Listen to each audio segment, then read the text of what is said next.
So, today we're diving into the book Money, but make it simple. We're going to see if it actually does what it says on the cover.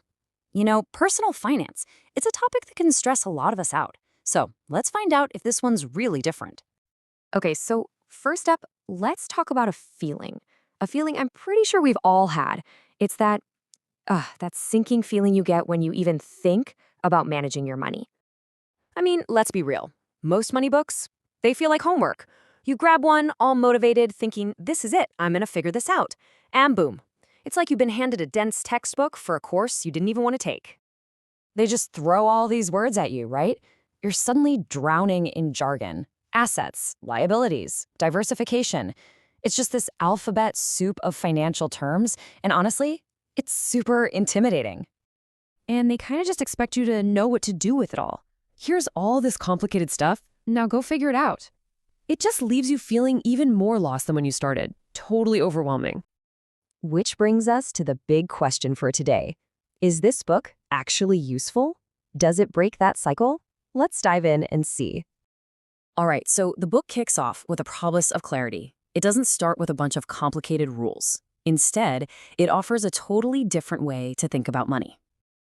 And this is it, right here. This is the core idea. You don't need to be smart with money. You need to be clear with money. Whoa, that's a huge shift, isn't it? It's not about being a genius. It's about being clear, focusing on what actually matters to you and just tuning out all the noise. What a refreshing way to start. And this really shows you what that looks like in practice. Look at what it avoids. All that get-rich-quick talk, the constant pressure to hustle, and the scary math. Instead, what does it focus on? Simple stuff. Your daily money habits, easy systems, and just thinking about the long game. It's a total reframe. So, okay, that sounds great, but how does the book actually do that? Well, it gives you a simple money playbook. It's built on just a few really solid foundational ideas. Okay, so here's the playbook in 4 steps. First, it's about seeing money as just a tool. That's step 1. Step 2, realizing a few simple rules are all you really need. Step 3, it eases you into investing, taking all the scary stuff out. And finally, step 4, and this is a big one, simplicity beats motivation every single time. So, idea 1, this is a huge mental hurdle for so many of us. The book basically says, hey, your money problems probably come from tying your self-worth to your bank account. So it pushes you to see money for what it really is, a tool, just a tool to help you build the life you want. It's not a report card on you as a person. All right, idea 2 is all about fighting complexity. You don't need 1,000 little tips and tricks. You just need a few simple rules to live by. You know, the stuff we've all heard, but maybe haven't really internalized. Spend less than you earn. Build up a buffer, an emergency fund. Invest consistently. And maybe the most important one, avoid stuff you just don't understand. The big takeaway here? It's the boring, simple habits that actually build wealth over time. And idea 3 tackles the big, scary one. Investing. For a lot of us, that word just sounds like gambling, right? High stakes, big risks. Well, this book just totally demystifies it. It frames investing as a long-term habit, not a scary gamble. It's not about trying to outsmart the market. It's just about being calm, building a habit, starting small, and staying consistent. You don't have to be perfect from the get-go. Then there's idea 4. And man, this one hits home. Good systems work even when your motivation is completely gone. We've all been there, right? That burst of motivation fades. So what's the answer? Don't even rely on motivation. Build simple systems. Automate your savings. Automate your investments. Let the system do the heavy lifting for you, especially on those days when you just can't. Okay, so we've gone through the ideas, we get the playbook, but now for the real question. Is this book actually for you? Well, this book is probably a great fit if you're nodding along right now.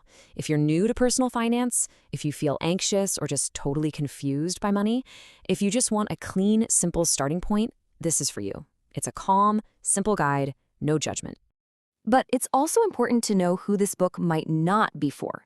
If you're already deep into investing and you're looking for advanced strategies, the really complex stuff, then this probably isn't going to be for you.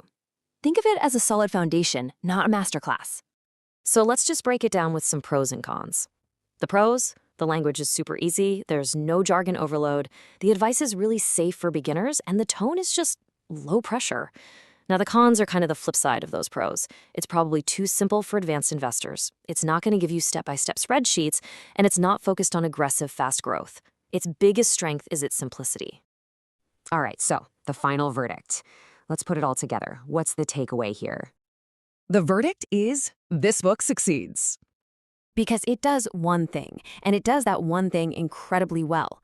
It's not trying to be the Bible of finance. It has one specific job. And that job is this. It removes fear. That's it. That's the magic. More than any specific tip or strategy, its real value is that it takes away the anxiety that stops so many of us from even starting. It's not a get-rich-quick scheme. It's just permission. Permission to begin simply and without all the stress. So I'll leave you with this question to chew on. What's the most confusing money topic for you right now?